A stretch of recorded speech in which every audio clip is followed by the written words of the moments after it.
এরপর আমাদের সর্বশেষে হচ্ছে কম্পোজিশন। কম্পোজিশন মূলত হচ্ছে তোমাদের রিসেন্ট যে ইয়ারগুলো 25-24 এগুলোতে কম্পোজিশন ছিল না, কিন্তু তোমাদেরকে আমি আগেই বলছি যে 2019 সালের দিকে বা 19 সালের যেহেতু এবার প্রশ্ন প্যাটার্ন ফলো করছে, সেহেতু 19 সালের ওই দিকে দেখবা তোমরা ওইখানে কম্পোজিশন ছিল।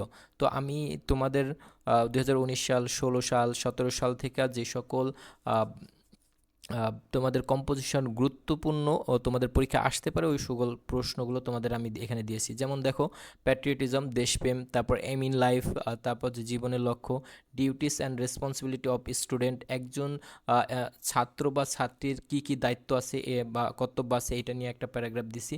তারপর ক্লাইমেট চেঞ্জ, সরি প্যারাগ্রাফ না, composition, climate change, childhood memories, impact of female education, তারপর হচ্ছে use and abuse of internet, wonders of modern science, journey by boat অথবা ট্রেন, তারপর হচ্ছে পপুলেশন প্রবলেম ইন বাংলাদেশ, বাংলাদেশের জনসংখ্যা সমস্যা অথবা আনএমপ্লয়মেন্ট ইন বাংলাদেশ, বাংলাদেশের যে বেকারত্ব সমস্যা, এগুলো নিয়ে।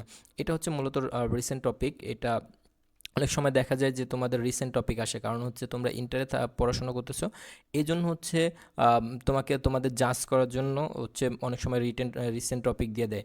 সো এখানে যে কলরা কালারিং করা আছে, অর্থাৎ 1 থেকে 7, 10টার মধ্যে 8টা টপিক হচ্ছে আমি তোমাদেরকে মোস্ট ইম্পর্টেন্ট বলতেছি, যে এগুলো নিয়ে খুবই জোর দিয়ে পড়াশোনা করবা, তাহলে আশা করি এখান থেকে কমন পড়ার সর্বোচ্চ নিশ্চয়তা তোমরা পাবা।